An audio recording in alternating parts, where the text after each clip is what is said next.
أعوذ بالله من الشيطان الرجيم.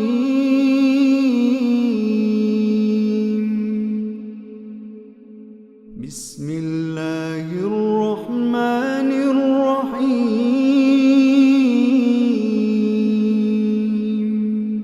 بسم اللہ الرحمن الرحیم. سورۃ حجر. الف لام را تلک آیات الکتاب وقرآن مبین. الف لام را یہ کتاب الہی اور واضح قرآن کی آیات ہیں. اب یہ ایک آیت جو ہے یہ 13ویں پارے میں ہے اور باقی پوری سورت جو ہے وہ 14ویں پارے میں ہے. وہ جو میں نے آپ سے کہا تھا کہ معلوم ایسا ہوتا ہے کہ کسی مصحف کو لے کر اس کے اوراق گنے گئے اور پھر ان کو 3 پر تقسیم کیا گیا اور یوں سپارے بنا دیے گئے اور خیال ہی نہیں کیا کہ کہاں سورت ٹوٹ گئی، کہاں آیت ٹوٹ گئی، کہاں جملہ ٹوٹ گیا. جملے ٹوٹنے کی مثالیں جو ہیں وہ بھی موجود ہیں. ربما یود الذین کفروا لو کانوا مسلمین. کبھی کافر تمنا کریں گے کاش کہ وہ مسلمان ہوتے. ذرہم یاکلوا ویتمتعوا. اے نبی چھوڑو ان کو کہ وہ کھائیں پئیں. ویلہہم الامل. اور بہلاوے میں ڈالے رکھیں انہیں ان کی جھوٹی امیدیں. فسوف یعلمون. کوئی گل نہیں، جلدی پتہ لگ جان گے، انہوں نے پتہ جان گے. وما اہلکنا من قریۃ الا ولہا کتاب معلوم. اور نہیں ہلاک کیا ہم نے کسی بستی کو مگر یہ کہ اس کے لیے ایک طے شدہ ڈاکومنٹ تھا کہ ان کو فلاں وقت اتنے بج کر اتنے منٹ اور اتنے سیکنڈ پر ان پر عذاب آئے گا. بائی چانس نہیں آیا. ما تسبق من امۃ اجلھا ولا یستاخرون. نہیں آگے نکل سکتی کوئی قوم اپنی ہلاکت کے وقت مقرر سے اور نہ اس کو ڈیلے کر سکتی. وقالوا. اور یہ کہتے ہیں یا ایھا الذی نزل علیہ الذکر انک لمجنون. اے وہ کہ جس پر نصیحت نازل ہوئی ہے تم تو پاگل ہو. اچھا ہم تو بڑے آرام سے یہ آیتیں پڑھ لیتے ہیں نا. کبھی اپنے آپ کو پیغمبر کی جگہ پر رکھ کے دیکھیں. یعنی ہمیں کوئی نان سینس کہہ دے تو ہمارے تن بدن میں آگ لگ جاتی ہے. حالانکہ ہم کون سے سینسیبل ہیں. ہم عقد کی باتیں بھی ہم عام کرتے ہیں، پٹیاں سیڑھیاں ماری رکھ دی ہیں ایسی، لیکن اس کے باوجود ہمیں کوئی نان سینس کہے تو ہمیں آگ لگ جاتی ہے. اور جو سینسیبل کا بادشاہ ہو، جس سے زیادہ سینسیبل کوئی نہ ہو، اور اس کو جب کو پاگل کہا جائے گا تو اس پر بیتے گی کیا. اب یہ صورت میں آپ کو صاف نظر آئے گا کہ نبی اکرم صلی اللہ علیہ وسلم پر بھی یہ باتیں گراں گزرتی ہیں، گزرنی بھی چاہیے. پھر اللہ تعالیٰ تسلی دیتا ہے. وقالوا یا ایھا الذی نزل علیہ الذکر انک لمجنون. تو پاگل ہے. لو ما تاتینا بالملائکۃ ان کنت من الصادقین. کیوں نہیں لے آتے تم ہمارے سامنے فرشتوں کو اگر تم واقعی سچے ہو. ما ننزل الملائکۃ. اللہ تعالیٰ فرماتا ہے کہ ہم فرشتوں کو نہیں اتارا کرتے الا بالحق، مگر فیصلہ چکانے کے لیے. وما كانوا اذا منذرین. اور جب وہ وقت آتا ہے تو پھر انہیں مہلت نہیں دی جایا کرتی. انا نحن نزلنا الذکر. یقیناً ہم ہی نے یہ نصیحت نازل فرمائی ہے. وَإِنَّا لَهُ لَحَافِظُونَ. اور یقیناً ہم ہی اس کے محافظ ہیں. قرآن مجید 1450 سال سے محفوظ ہے. آپ کسی جگہ دنیا میں چلے جائیں اور کسی ریک پر کسی مسجد میں سے قرآن شریف نکال کے دیکھیں، آپ کو ایسا ہی ملے گا. یہ خاص اللہ تعالیٰ کی مہربانی سے اور اس کی خاص فیصلے کے بغیر نہیں ہو سکتا. اور کیسے کیسے لوگوں سے اللہ تعالیٰ نے حفاظت کروائی ہے. یعنی آپ دیکھیں کسی بھی نسخہ اگر کوئی آپ کے ہاتھ میں ہے تو اس کے شروع میں آپ کو ایک سرٹیفکیٹ ملتا ہے 2 حفاظ کی طرف سے، جو کہتے ہیں کہ ہم نے اس کو ٹیکسٹ کو پڑھا ہے اور اس کے متن میں کہیں کوئی غلطی نہیں ہے. شروع میں یا آخر میں وہ آپ کو ضرور ملے گا وہ سرٹیفکیٹ. پتہ کون سی حکومت میں یہ سرٹیفکیٹ جو ہے یہ جاری ہونا شروع ہوا تھا اور لازمی ہوا تھا کہ کوئی پریس کوئی قرآن مجید پبلش نہیں کر سکتی جب تک اس کو کوئی حافظ، سرٹیفائڈ حافظ جو پروف ریڈنگ کا ماہر بھی ہو، وہ سرٹیفائی کرے کہ اس کا ٹیکسٹ جو ہے وہ غلطی سے پاک ہے.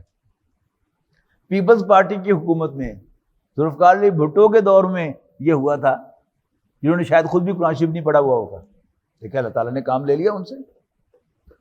وہ تو میں نے تو نہیں دیکھا، وہ تو جب وہ اسلامی کانفرنس ہوئی تھی لاہور میں 74 میں، تو بادشاہ مدینہ میں جمعہ ادا کیا گیا تھا نا، تو ایک صاحب کہہ رہے تھے کہ شاہ فیصل کے بالکل ساتھ بھٹو صاحب نماز پڑھ رہے تھے، تو ان کی دائیں طرف تو اشہد اللہ الہ الا اللہ جب کہا تو شاہ فیصل صاحب نے انگلی کھڑی کی، تو اس کے ساتھ والی جو انگلی تھی وہ بھٹو صاحب نے کھڑی کی تھی. تو بائیں ہاتھ کی انگلی کھڑی کر دی. تو لیکن اللہ تعالیٰ نے جس سے جو کام لینا ہے وہ لے لیتا ہے. ٹھیک ہے نا. اور اللہ کے دین کا جو غلبہ ہونا ہے وہ کسی اننون بندے کے ہاتھوں بھی ہو سکتا ہے. یعنی فیصل آباد کے ایک عالم وہ سعودی عرب گئے عمرہ کرنے کے لیے، اور اپنے کزن کے ہاں وہ رہائش پذیر تھے مکہ مکرمہ میں. تو باتوں باتوں میں ذکر ہوا کہ میں جو بنو ہاشم کا سردار ہے میں اس کا امپلائی ہوں. تو ان کے اندر شوق پیدا ہوا کہ یار ملاقات ہی کرا دے، یعنی مکہ مکرمہ میں اور بنو ہاشم کا سردار. تو اس نے جا کے پوچھا کہ اس طرح میرا کزن ملاقات کرنا چاہتا ہے. تو انہوں نے کہا کس سلسلے میں؟ انہوں نے کہا اچھا انہیں کہا کہ حرم میں آ جائیں، حرم میں ملاقات ہو جائے گی. حرم ہی ہے وہاں پر، ورنہ یعنی انٹیلیجنس اتنی ان کے پیچھے ہے کہ تو طوفان آ جائے گا وہاں پر کہ کسی پاکستان کے عالم نے آ کے ملاقات کی ہے.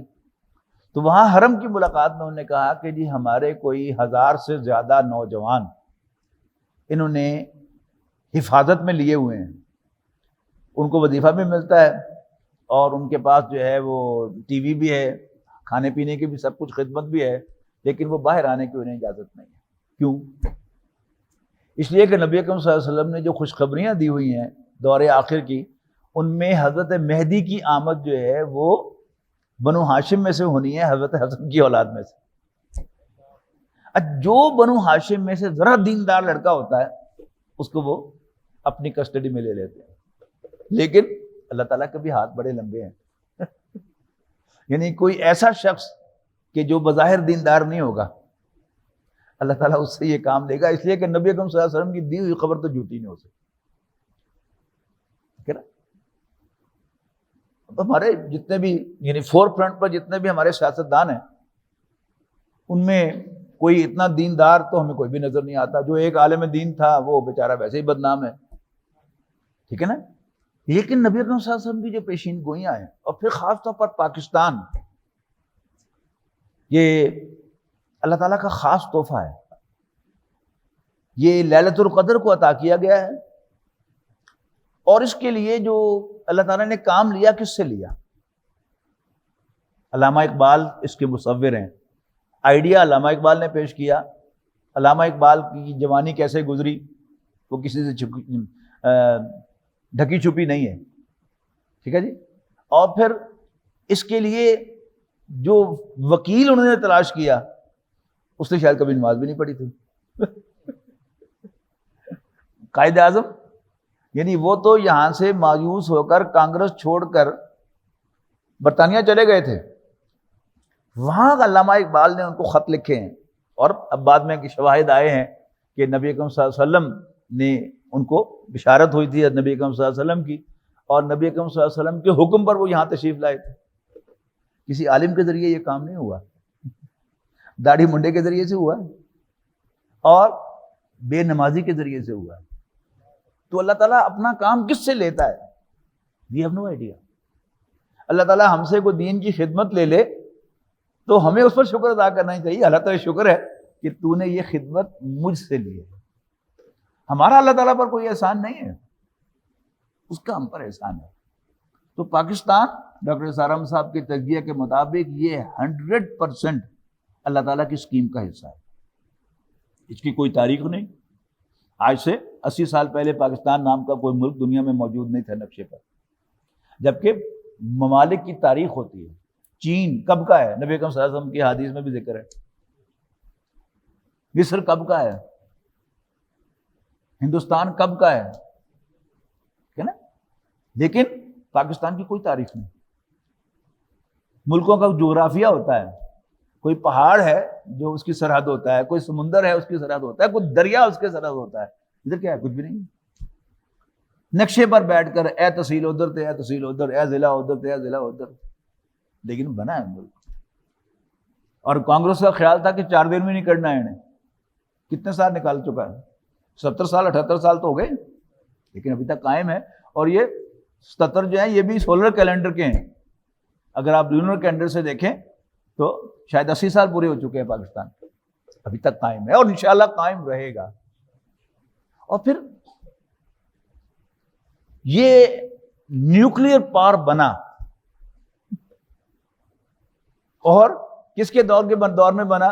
سب سے ڈرپوک وزیر اعظم جو تھا پاکستان کا اس کے زمانے میں بنا، یعنی جو عدالت میں اپنی پیشی نہیں بھگت سکتا، ڈر کے بیٹھا ہوا وہاں پر، لیکن یہ ایٹمی دھماکہ بھی اللہ تعالیٰ نے اس سے کروایا۔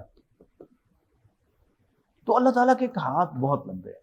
اللہ تعالیٰ نے جب کہہ دیا کہ یقیناً ہم ہی نے اس نصیحت کو نازل کیا ہے اور ہم ہی اس کے محافظ ہیں، اللہ تعالیٰ اس کی حفاظت کرے گا۔ سارے جو پرنٹڈ نسخے ہیں وہ غائب بھی کر دیے جائیں گے تو لاکھوں نہیں کروڑوں حفاظ دنیا کے کونے کونے میں موجود ہیں کہ جو آپ کو لفظ بلفظ سنا دیں گے قرآن مجید۔ یہ کیا ہے؟ یہ اللہ تعالیٰ کی حفاظت کے ذریعے ہیں۔ تو انا نحن نزلنا الذکر وانا لہ لحافظون وَلَقَدْ أَرْسَلْنَا مِن قَبْلِكَ فِي شِيَعِ الْأَوَّلِينَ، یقیناً بھیجے تھے ہم نے رسول تم سے پہلی قوموں میں، وَمَا يَأْتِيهِم مِّن رَّسُولٍ، اور ان کے پاس کوئی رسول نہیں آتا تھا، إِلَّا كَانُوا بِهِ يَسْتَهْزِئُونَ، مگر وہ اس کا مذاق اڑاتے تھے۔ كَذَلِكَ نَسْلُكُهُ فِي قُلُوبِ الْمُجْرِمِينَ، اسی طرح ڈال دیتے ہیں ہم یہ مذاق اڑانے کی روش مجرموں کے دلوں میں۔ لا يؤمنون به، وہ اس پر ایمان نہیں لائیں گے۔ وقد خلت سنت الاولین، اور یقیناً رہا ہے طریقہ یہی پہلے لوگوں میں اللہ تعالیٰ کا۔ وَلَوْ فَتَحْنَا عَلَيْهِمْ بَابًا مِّنَ السَّمَاءِ، اور اگر ہم آسمان سے کھول دیتے ان پر دروازے، فَظَلُّوا فِيهِ يَعْرِجُونَ، اور اس پر وہ دن دہاڑے چڑھتے بھی اور آسمان پہ جا کر دیکھتے اور کنفرم کرتے کہ نبی صلی اللہ علیہ وسلم اللہ کے نبی ہیں اور یہ اللہ کا کلام ہے، پھر بھی لَقَالُوا، تو یہ کہتے انما سُکِّرَتْ أَبْصَارُنَا، ہماری آنکھوں پر جادو کر دیا گیا ہے، بل نحن قوم مسحورون، بلکہ ہم جادو زدہ لوگ ہیں۔ وَلَقَدْ جَعَلْنَا فِي السَّمَاءِ بُرُوجًا، اور ہم نے آسمان میں برج بنائے ہیں، وَزَيَّنَّاهَا لِلنَّاظِرِينَ، اور ہم نے ان کو پرکشش بنایا ہے، اٹریکٹیو بنایا ہے دیکھنے والوں کے لیے۔ وَحَفِظْنَاهَا مِن كُلِّ شَيْطَانٍ رَجِيمٍ، اور ہم نے ان کی حفاظت کی ہے ہر شیطان مردود سے۔ عرب ممالک میں ان کا جو نصاب ہے، اب جو چینج کیا گیا ہے، امریکہ کے کہنے پر چینج ہوا ہے، اگرچہ ہمیں سے کچھ لوگ یہ ماننے کو تیار نہیں کہ امریکہ دخل بھی دیتا ہے ملکوں کے اندر، لیکن بہرحال مجھے یقین ہے کہ دیتا ہے۔ تو بہرحال ہر شخص کو اپنی رائے رکھنے کا اختیار حاصل ہے، میں آپ کو مجبور نہیں کرتا کہ آپ مجھ سے ایگری کریں، لیکن بہرحال اب وہ نصاب سے نکالی گئی ہیں چیزیں۔ پہلے تقریباً جو آدمی یعنی FA پاس کرتا تھا اس کو آدھا قرآن شریف حفظ ہوتا تھا، یعنی پہلا پارہ پہلی جماعت میں حفظ کرایا جاتا تھا، دوسرا دوسری جماعت میں، یوں کر کے۔ وہ تو مجھے یاد ہے کہ وہ فنچلے موس میں جب میں امام تھا، فنچلے موس لندن میں، تو ذرا غلطی ہوئی نہیں تو 4-5 عربی پیچھے سے بول پڑتے تھے فوری طور پر، یہ اتنا قرآن شریف ان کو یاد ہے۔ اللہ من استرق السمع، اللہ یہ کہ کوئی چوری چھپے سننے کی کوشش کرے، چوری چھپے سننے کی کوشش کرے، فاتبعہ شہاب مبین، تو پھر ایک دہکتا ہوا انگارہ شعلہ اس کا پیچھا کرتا ہے۔ والارض مددناها، اور زمین کو ہم نے پھیلایا، والقینا فیہا رواسیا، اور اس میں ہم نے رکھ دیے پہاڑ، وانبتنا فیہا من کل شیء موزون، اور پھر اگائی ہم نے اس میں ہر قسم کی متناسب چیزیں، وجعلنا لکم فیہا معایش، اور ہم نے روزی کا سامان رکھا تمہارے لیے زمین پر، وما لستم لہ برازقین، اور ان کے لیے بھی جنہیں تم رزق نہیں دیتے۔ وَإِن مِّن شَيْءٍ إِلَّا عِندَنَا خَزَائِنُهُ، اور کوئی چیز ایسی نہیں ہے کائنات میں مگر ہمارے پاس اس کے خزانے ہیں۔ وَمَا نُنَزِّلُهُ إِلَّا بِقَدَرٍ، اور ہم نہیں اتارتے مگر بقدر معلوم، ایک مقرر اندازے سے۔ وَأَرْسَلْنَا الرِّيَاحَ لَوَاقِحَ، اور یہ جو ہمارے ماہرین اندازے لگاتے رہتے ہیں نا کہ اتنی تعداد، اتنی آبادی ہے اور اتنی ریسورسز ہیں، یہ سب اللہ تعالیٰ پر بے اعتمادی ہے۔ وَأَرْسَلْنَا الرِّيَاحَ لَوَاقِحَ، اور بھیجتے ہیں ہم ہواؤں کو پانی سے لدا ہوا، فَأَنزَلْنَا مِنَ السَّمَاءِ مَاءً، اور آسمان سے پانی اتارتے ہیں، فَأَسْقَيْنَاكُمُوهُ، اور پھر ہم تم اس سے ہم تمہیں سیراب کرتے ہیں، وما انتم لہو بخازنین، اور نہیں ہو تم اس قابل کہ اسے جمع کر کے رکھ سکو۔ وَإِنَّا لَنَحْنُ نُحْيِي وَنُمِيتُ، اور یقیناً ہم ہی زندگی عطا کرتے اور موت سے دوچار کرتے ہیں، وَنَحْنُ الْوَارِثُونَ، اور ہم ہی سب کے وارث ہیں۔ وَلَقَدْ عَلِمْنَا الْمُسْتَقْدِمِينَ مِنْكُمْ وَلَقَدْ عَلِمْنَا الْمُسْتَأْخِرِينَ، اور یقیناً دیکھ رکھا ہے ہم نے ان لوگوں کو بھی جو پہلے گزر چکے تم سے، اور یقیناً ہماری نگاہ میں ہے المستاخرین، بعد میں آنے والے بھی۔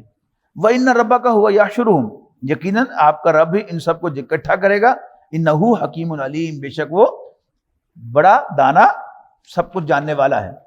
وَلَقَدْ، اب یہ تیسری مرتبہ قصہ آدم و ابلیس آ رہا ہے، یاد کرا تھا پہلے پارے کے چوتھے رکوع میں، پھر 8ویں پارے میں سورۃ اعراف میں پوری تفصیل کے ساتھ، اب اس کے بعد پھر یہ تقریباً ایک رکوع ہوگا۔ وَلَقَدْ خَلَقْنَا الْإِنسَانَ مِنْ صَلْصَالٍ مِّنْ حَمَإٍ مَّسْنُونٍ، یقیناً ہم نے پیدا کیا انسان کو کھنکھناتے ہوئے اور سنے ہوئے گارے میں سے، یعنی پانی جب مٹی کے ساتھ مکس ہوتا ہے اور وہ سن جائے، اس میں سے بدبو آنے لگے تو وہ صلصال ہے، اور مسنون سنا ہوا جس میں بو آتی ہو۔ یہ کبھی آپ نے سفر کرتے ہوئے دیکھا ہو کہ بعض جوہڑ ہوتے ہیں سڑکوں کے کنارے پر، اور عورتیں کپڑوں سمیت ان کے اندر گھسی ہوتی ہیں، اور وہاں سے ایک مٹی نکال کے باہر لا کے رکھ رہی ہوتی ہیں، اور پھر اس مٹی کا وہ لیپ کرتی ہیں اپنے گھروں کے اوپر۔ اب یہ چونکہ آرگینک ہوتا ہے، ڈاکٹر صاحب اس کی زیادہ سچی وضاحت کر سکیں گے، تو اس میں لیس ہوتی ہے، لائف پیدا ہو جاتی ہے نا، تو اس میں لیس ہوتی ہے، اور وہ پھر بارش سے بھی دھل جاتا ہے، وہ کھرتا نہیں ہے بارش کے ساتھ۔ اچھا، اب قرآن مجید بار بار کہتا ہے، سورہ رحمان میں بھی اس کا ذکر ہے کہ ہم نے سنے ہوئے گارے سے پیدا کیا، اس مٹی سے جو سوکھ کر کھنکھنانے لگتی ہے۔ اچھا، اب جو یعنی بایولوجسٹ ہیں ان کے نزدیک جو لائف کا آغاز ہوا ہے وہ بھی اسی جگہ پر ہوا ہے، امیبا وہیں پیدا ہوا ہے، اور وہ یعنی بایولوجسٹ کے نزدیک پہلا لیونگ بینگ ہے، پہلا جاندار ہے جو اللہ تعالیٰ نے پیدا کیا۔ تو اگر ان کے اس خیال کو مانا جائے تو اس کے بھی بہرحال قرآن مجید میں یعنی اشارے موجود ہیں، اگرچہ قرآن مجید ایسے الفاظ استعمال کرتا ہے جو ادھر بھی فٹ ہو جائیں ادھر بھی فٹ ہو جائیں، یعنی یہ کوئی ایسا ایشو نہیں ہے کہ جس پر کوئی لڑائی کی جائے یا اس پر ضد کی جائے، بس دونوں امکانات کو اوپر رکھیے اور اس بات کو ذہن میں رکھیے کہ اللہ تعالیٰ قادر ہے، وہ یوں بھی پیدا کر سکتا تھا، یوں بھی پیدا کر سکتا تھا، اور اس نے جیسے چاہا پیدا کر دیا۔ یعنی قرآن مجید ذو معنی الفاظ استعمال کرتا ہے اور نبی اکرم صلی اللہ علیہ وسلم اس پر خاموش ہے، سمپل ایز دیٹ۔ بل جاننا خلقناہ من قبل من نار سموم، اور جنوں کو پیدا کیا ہم نے اس سے پہلے آگ کی لپٹ سے۔ وَإِذْ قَالَ رَبُّكَ لِلْمَلَائِكَةِ، یاد کرو جب آپ کے رب نے فرشتوں سے کہا انی خالق بشرا، میں ایک بشر بنانے والا ہوں، من صلصال من حمأ مسنون، سڑے سنے ہوئے کھنکھناتے ہوئے گارے سے۔ فَإِذَا سَوَّيْتُهُ، تو جب میں اس کی نوک پلک سنوار چکوں، جب اس کو میں سدھا پدرا کر چکوں۔ یہ سدھا پدرا کیا ہوتا ہے؟ دیکھیے ایک بلڈنگ ہے، اس کا سٹرکچر، یعنی جب یہ پلر جو ہیں یہ کنکریٹ بھرا گیا ہوگا اندر، تو وہ کہیں سے اس میں سوراخ ہوں گے، کھڈے ہوں گے، اور کہیں سے جہاں سے وہ سانچہ جو ہے وہ تھوڑا سا ہٹا ہوا تھا تو وہاں سے ابھرا ہوا ہوگا کنکریٹ، شکل بھی دیکھنے کو جی نہیں چاہے گا۔ اس کے بعد پھر اس کی فلنگ کی جاتی ہے، جو گڑے ہوتے ہیں ان کی فلنگ کی جاتی ہے، اور جہاں سے ابھرا ہوتا ہے اس کی ٹرمنگ کی جاتی ہے، اور پھر ریگ مال پھیرا جاتا ہے، تو پھر اسی پلر کے ساتھ ٹیک لگا کر بیٹھنے کو جی چاہتا ہے۔ تو سٹرکچر بنیادی سیم رہتا ہے، لیکن کوئی چھوٹی اس میں فنیشنگ ہوتی ہے جس کو یعنی سوا کہتے ہیں، برابر کو۔ سوا یسوی تسویۃ، باب تفعیل سے برابر کرنا، جس کے لیے پنجابی کا لفظ بڑے اچھا مجھے یاد آ گیا، سدھا پدرا کرنا۔ سدھا پدرا کیا ہے؟ پہلے اللہ تعالیٰ نے انسان کا سٹرکچر بنایا جو 100% حیوان ہے۔ کوئی فرق ہے انسان میں اور حیوان میں؟ انسان سانس لیتا ہے، حیوان سانس لیتا ہے، انسان کھاتا ہے، حیوان کھاتا ہے، انسان پیتا ہے، حیوان پیتا ہے، انسان ریپروڈیوس کرتا ہے، حیوان ریپروڈیوس کرتے ہیں، ٹھیک ہے جی، سب چیزیں جو ہیں وہ کامن ہیں۔ لیکن اللہ تعالیٰ نے انسان کو پہلے سٹرکچر بنایا، پھر اس کے اندر ایک سافٹ ویئر لوڈ کیا۔ وہ سافٹ ویئر کیا ہے؟ اس سافٹ ویئر کی وجہ سے انسان اپنے جذبات پر قابو رکھتا ہے. بھوک، پیاس، غصہ اور سیکس، یہ 4 بنیادی انسٹنکٹس ہیں حیوان کے جو انسان کے اندر بھی پائے جاتے ہیں. فرق کیا ہے؟ جب حیوان کے اندر یہ جذبہ پیدا ہو جائے تو پھر حیوان اپنے اوپر قابو نہیں رکھتا کہ اپنے آپ کو کھانے پینے، سیکس کرنے یا ریٹیلیٹ کرنے سے روک سکے. انسان پر کوئی اختیار ہے کہ یہ جو گھونٹ بھرنا ہے نا، پانی کا گھونٹ بھرنا یا لقمہ اندر گزارنا، یہ والنٹیئر ایکٹ ہے. یہ کسی انسان کو مجبور نہیں کیا جا سکتا کہ وہ اندر نکلے. اور اگر وہ اڑ جائے، آپ یہ تو کر سکتے ہیں کہ اس کو باندھ لیں اور پھر کوئی نالی جو ہے اس کو باندھ کر اس کے اندر سے گزار کے، لیکن وہ گھونٹ بھرے، یہ اس کا کانشیس عمل ہے. یہ انسان کو مجبور نہیں کیا جا سکتا، یہ انسان ہے. اسی کو عقل کہتے ہیں. یہ ایبلٹی جو ہے اس کو قرآن مجید عقل کہتا ہے. تو فَإِذَا سَوَّيْتُهُ، جب میں اس کو صدرہ سدھا پدرا کر چکوں. اور پھر تیسرا کام کیا ہوا؟ اللہ تعالیٰ نے اس میں اپنی روح میں سے پھونک دیا. روح کیا ہے؟ وہ روشنی ہے. روشنی کا فنکشن کیا ہوتا ہے؟ راستہ دکھانا. اچھے استاد جو ہوتے ہیں وہ ان کا جواب نہیں ہوتا. میٹرک میں ہمیں جو استاد ملے فزکس پڑھانے کے لیے، اللہ ان کو غریق رحمت کے، حال ہی میں ان کا انتقال ہوا ہے، حافظ لطیف صاحب، بڑے زبردست استاد سے. ایک دن وہ آئے کلاس میں، ریسیس کے بعد پیریڈ تھا، موڈ آف کر کے لگے، اردو بڑے سارے بیٹھے رہے. ان کی خاص بات یہ تھی کہ انہوں نے کبھی اردو میں نہیں پڑھایا تھا، یا انگریزی میں اور یا پنجابی میں. کون سب بڑے کلیئر کیے انہوں نے. اردو بڑے سارے بیٹھے رہے، کوئی نہیں جائے گا. ہم بڑے پریشان ہوئے. تو کسی بچے نے ہمت کر کے پوچھ لیا کہ سر کی گستاخی ہوگی، کی ہو جائے گا بیٹھے رہو گے تو؟ انہوں نے کہا جی اندھیرا ہو جائے گا. تو کی ہو جائے گا؟ اندھیرا ہو گیا تھا. انہوں نے کہا سر نظر ہی کچھ نہیں آئے گا. اچھا تجھے روشنی دیکھتے ہو؟ اچھا لکھو پھر. روشنی وہ توانائی ہے جس کی موجودگی میں ہم دیکھ سکتے ہیں. تو وہ روشنی جو ہے وہ روح ہے. یعنی اندر سے پتا چلتا ہے نا کہ یہ کام کرو. یعنی ایک شخص کو بڑی سخت بھوک لگی ہے، ایک شخص کو بڑی سخت بھوک لگی ہے اور وہ کھانا کھانے کے لیے بیٹھتا ہے، اور ادھر سے کوئی شخص آ جاتا ہے کہ میں 2 دن کا بھوکا ہوں، اور وہ اپنی شدید بھوک کے باوجود وہ روٹی اٹھا کے اس کو دے دیتا ہے. اس کا پیٹ تو بھوکا رہ جاتا ہے، لیکن وہ جو مزہ آتا ہے اس کو روٹی دے کے، it can not be explained. وہ کیا ہے؟ وہ اندر کی روشنی کہتی ہے کہ یہ کام زیادہ بہتر ہے، لے لو، دے دو دے دو دے دو. تو یہ جو روشنی اندر سے ملتی ہے یہ روح ہے. تو جب 3 حیثیتیں ہو گئی انسان کی، سب سے پہلے اللہ تعالیٰ نے کیا تخلیق کیا انسان کو. اور تخلیق کا لفظ جو ہے یہ استعمال ہوتا ہے اس کریشن کے لیے کہ جس میں ایک ٹائم لگتا ہے اور اس میں کوئی پروسیس ہوتا ہے کہ which can be explored. Discovery کسے کہتے ہیں نا، یہ ڈھکا ہوا ہے، ڈسکور کریں گے آپ اس کو، ڈھکنا اٹھائیں گے تو اندر سے ملے گا. یعنی ہر انسان شروع سے آنکھ سے دیکھ رہا تھا، لیکن ڈسکوری کیا ہوئی کہ سائنسدانوں نے اس آنکھ کو چیر کے دیکھ لیا. چیر کے دیکھا تو ڈسکور ہو گیا کہ اچھا اس کے اندر یہ چھوٹا سا سوراخ ہے، اس میں سے روشنی اندر جا رہی ہے، پیچھے ایک شیشہ لگا ہوا ہے، لینز لگا ہوا ہے، اس کے پیچھے ایک اسکرین ہے، پھر وہ نروز کے ذریعے وہ میسج ہے وہ دماغ تک پہنچتا ہے. یہ کیا ہے؟ یہ ڈسکوری ہے. وہ جو کریٹو پروسیسز ہیں وہ ڈسکوریبل ہیں، ایکسپلوریبل ہیں.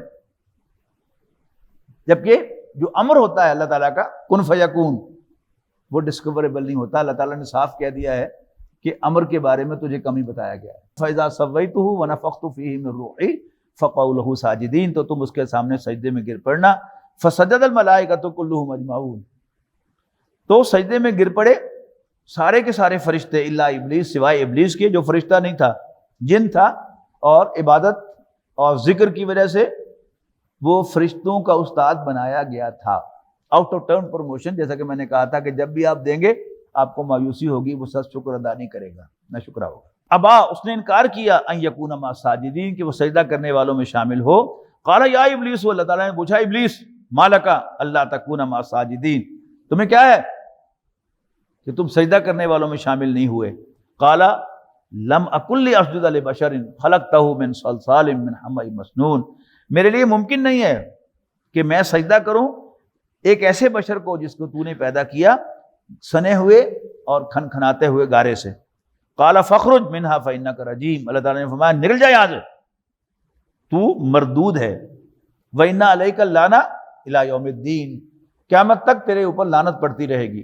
قال ربی فانظرنی الی یوم یبعثون، تو ربا پھر مجھے بھی موقع دے اس دن تک جب یہ دوبارہ اٹھائے جائیں کہ میں اپنا پوائنٹ پروو کروں کہ انسان اس منصب کا اہل نہیں۔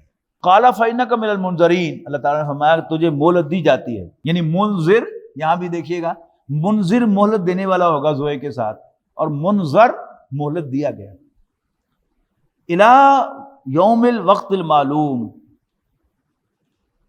اس دن تک جس کا وقت مقرر ہے۔ قال ربی بما اغویتنی، شیطان نے کہا کہ ربا جس کے لیے، جس کے ساتھ تو نے مجھے راستے سے ہٹا دیا ہے، یہ جس کو عزت دینے کے لیے، لأزینن لہم فی الارض، میں زمین کی ہر چیز ان کے لیے پرکشش بنا دوں گا، ولأغوینہم اجمعین، اور ان سب کو اغوا کر کے لے جاؤں گا، الا عبادک منہم المخلصین، سوائے تیرے منتخب بندوں کے، خالص کیے گئے جن کو تو خالص کرے گا۔ قال ھذا صراط علی مستقیم، اللہ تعالیٰ نے فرمایا کہ یہی مجھ تک پہنچنے والا سیدھا راستہ ہے۔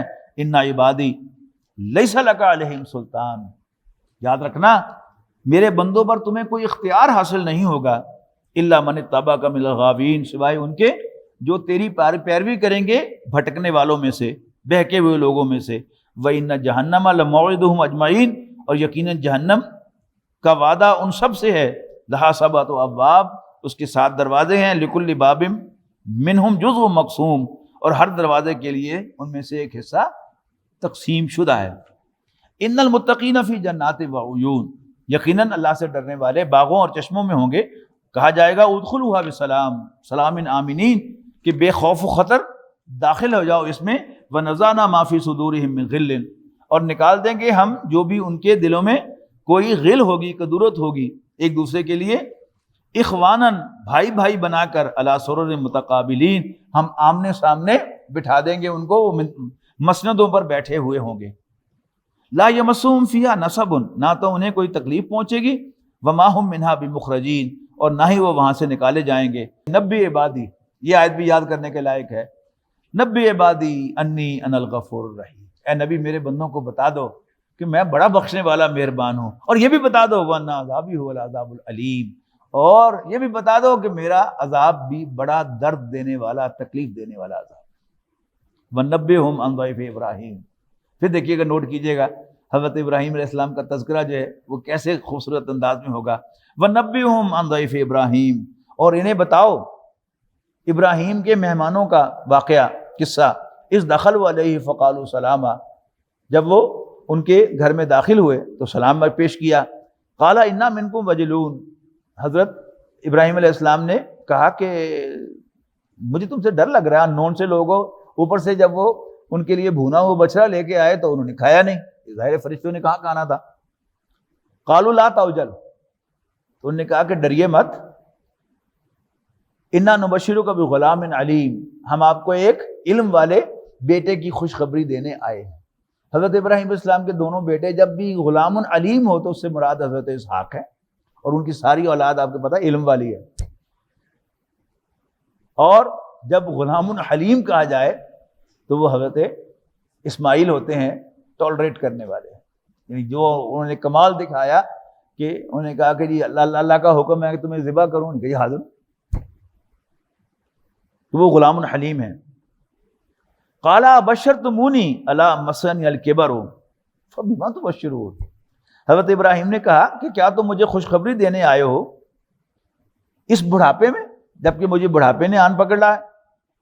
فبما تبشرون، کیڑی غلطی خوشخبری دینا آئے ہو؟ قالوا بشرناک بالحق، یہ بھی وہی انسٹنٹینیس، یعنی حضرت ابراہیم علیہ السلام سے بڑھ کر کس کو پتا ہے کہ اللہ تعالیٰ ہر چیز پر قادر ہے، لیکن ایک انسٹنٹینیس ری ایکشن ہے نا، بڈھے نو کادی خوشخبری دینا کرنے والی گل کرو۔ قالوا بشرناک بالحق، تو نے کہا ہم آپ کو سچی خوشخبری دینے آئے ہیں، فلا تکن من القانتین، لہذا نا امید ہونے والوں میں شامل نہ ہو جائیے۔ قال ومن یقنط، وہی بات آگے سامنے کہ قال ومن یقنط من رحمت ربہ الا الضالون، اللہ کی رحمت سے مایوس و صرف گمراہ ہوا کرتے ہیں۔ قال فما خطبکم ایھا المرسلون، تو ابراہیم علیہ السلام نے پوچھا، ان کو اندازہ تھا کہ قوم لوط پر عذاب ڈیو ہے، تو پھر اور تمہارا کیا کام ہے اے اللہ کے بھیجے ہوئے فرشتوں؟ قالوا انا ارسلنا الی قوم مجرمین الا آل لوط، کہ ہم ایک مجرم قوم کی طرف بھیجے گئے ہیں، لیکن مجرم قوم ہی میں سے حضرت لوط کا خاندان ہے نا، الا آل لوط، سوائے آل لوط کے، انا لمنجوہم اجمعین، یقیناً ہم ان سب کو نجات دیں گے، بچا لیں گے، الا امرأتہ، سوائے ان کی ایک بیوی کے، قدرنا، ہم نے لکھ دیا ہے، انہا لمن الغابرین، کہ وہ پیچھے رہنے والوں میں شامل ہوگی۔ فلما جاء آل لوط المرسلون، تو جب ہمارے بھیجے ہوئے فرشتے لوط کے ہاں آئے، قال انکم قوم منکرون، تو انہوں نے بھی کہا کہ تم اجنبی لوگ ہو۔ قالوا بل جئناک بما کانوا فیہ یمترون، تو وہ کہنے لگے کہ ہم آپ کے پاس وہ چیز لے آئے ہیں کہ جس کے بارے میں یہ لوگ شک کرتے تھے، وآتیناک بالحق، اور ہم آپ کے پاس حق لے کر آئے ہیں، وإنا لصادقون، اور ہم سچے ہیں۔ فاسر بأہلک بقطع من اللیل، تو اپنے گھر والوں کو لے کر نکل جائیے راتوں رات، واتبع ادبارہم، اور آپ خود ان کے پیچھے پیچھے رہیے، ولا یلتفت منکم احد، اور چاہیے کہ تم میں سے کوئی مڑ کر پیچھے نہ دیکھے، وامضوا حیث تؤمرون، پھر سیدھے چلے جاؤ جہاں تمہیں حکم دیا جائے۔ وقضینا الیہ، اور فیصلہ کن انداز میں بتا دی ہم نے اسے، ذالک الامر، یہ بات، ان دابر ہؤلاء مقطوع مصبحین، کہ اس قوم کی جڑ صبح ہوتے ہوتے کاٹ دی جائے گی۔ وجاء اہل المدینہ یستبشرون، اور لوط کے شہر والے بڑے خوشی خوشی آئے ان کے گھر، قال ان ہؤلاء ضیفی، اور کہا کہ نکالو ان کو ہمارے حوالے کرو۔ لوط علیہ السلام نے کہا کہ یہ میرے مہمان ہیں، فلا تفضحون، اور مجھے بے آبرو نہ کرو مہمانوں کے سامنے، واتقوا اللہ ولا تخزونی، اللہ سے ڈرو اور مجھے رسوا نہ کرو۔ قالوا اولم ننہک عن العالمین، انہوں نے کہا اے لوط، تینوں سارے جاندہ ٹھیکے دار بن تو منع نہیں کیتا کہ ادوا تسی؟ قال ہؤلاء بناتی، حضرت لوط نے کہا کہ یہ میری بیٹیاں حاضر ہیں، ان سے نکاح کر لو، ان کنتم فاعلین، if at all you have to، لامرک، اے نبی تیری جان کی قسم، انہم لفی سکرتہم یامہون، وہ یقیناً وہ اپنی مستی میں بالکل اندھے ہو رہے تھے۔ فاخذتہم الصیحۃ مشرقین، آخرکار آ لیا انہیں ایک سخت دھماکے نے سورج کے نکلنے کے وقت۔ فجعلنا عالیہا سافلہا، تو ہم نے اس بستی کو اپ سائڈ ڈاؤن کر دیا۔ وامطرنا علیہم حجارۃ من سجیل، اور ہم نے ان پر کھنگر کے پتھر برسائے۔ یہ پکی ہوئی مٹی جو ہے نا، یہ جو مٹی کے برتن ہوتے ہیں، ہوتی تو مٹی ہے لیکن اس کو بڑے ہائی ٹیمپریچر پر بیک کر کے اب وہ پتھر بن جاتی ہیں، وہ برسائے۔ ان فی ذلک لآیات للمتوسمین، یقیناً اس میں اہل بصیرت کے لیے بہت سی نشانیاں ہیں۔ وَإِنَّهَا لَبِسَبِيلٍ مُقِيمٍ، اور وہ بستی واقع ہے ایک عام شاہراہ پر۔ ان فی ذلک لآیات للمؤمنین، یقیناً اس میں ماننے والوں کے لیے نشانیاں ہیں۔ وَإِن كَانَ أَصْحَابُ الْأَيْكَةِ لَظَالِمِينَ، یقیناً اہل ایکا بھی بڑے سخت ظالم تھے۔ فانتقمنا منہم، ان سے بھی ہم نے انتقام لیا۔ وَإِنَّمَا لَبِإِمَامٍ مُبِينٍ، اور یہ دونوں بستیاں کھلے راستے پر واقع ہیں۔ وَلَقَدْ كَذَّبَ أَصْحَابُ الْحِجْرِ الْمُرْسَلِينَ، اور یقیناً جھٹلایا اہل ہجر نے بھی رسولوں کو۔ وَآتَيْنَاهُمْ آیاتنا، ہم نے انہیں اپنی نشانیاں عطا کی۔ فَكَانُوا عَنْهَا مُعْرِضِينَ، لیکن انہوں نے ان کی طرف توجہ نہ کی۔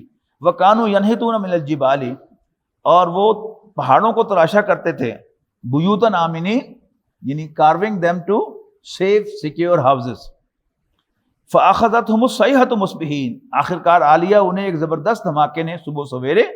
فَمَا أَغْنَىٰ عَنْهُمْ مَا كَانُوا يَكْسِبُونَ، سو نہ کام آیا ان کے جو کچھ وہ کیا کرتے تھے، ان کی کمائی۔ وَمَا خَلَقْنَا السَّمَاوَاتِ وَالْأَرْضَ وَمَا بَيْنَهُمَا إِلَّا بِالْحَقِّ، اور ہم نے نہیں پیدا کیا آسمانوں اور زمین کو مگر با مقصد۔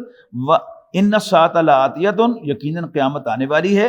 فَاصْفَحِ الصَّفْحَ الْجَمِيلَ، سو درگزر کرو تم ان سے اچھے انداز میں۔ ان ربک هو الخلاق العلیم، یقیناً آپ کا رب خالق اور بڑا ماہر خالق ہے۔ خلاق العلیم، اس کو اگر صفت موصوف مانے تو زیادہ اچھا لگے گا کہ وہ بڑا ماہر خالق ہے، یعنی جاننے والا، اپنے فن کا ماہر۔ وَلَقَدْ آتَيْنَاكَ سَبْعًا مِنَ الْمَثَانِي وَالْقُرْآنِ الْعَظِيمِ، اور اے نبی ہم نے آپ کو 7 دہرائی جانے والی اور ایک قرآن عظیم عطا کیا۔ اور اس میں تقریباً اجماع ہے مفسرین کا کہ اس سے مراد سورہ فاتحہ ہے، جس کی 7 آیات ہیں جو بار بار ہر نماز کی ہر رکعت میں دہرائی جاتی ہے۔ واللہ اعلم۔ لا تمدن عینیک، اور آنکھ اٹھا کر نہ دیکھنا، الی ما متعنا بہ ازواجا منہم، اس کی طرف جو دنیاوی ساز و سامان ہم نے مختلف لوگوں کو عطا کیا ہے ان میں سے۔ ولا تحزن علیہم، اور پھر ان پر غم بھی نہ کھانا۔ واخفض جناحک للمؤمنین، اور اپنے پر بچھائے رکھو، اپنے کندھے جھکائے رکھو ایمان والوں کے لیے.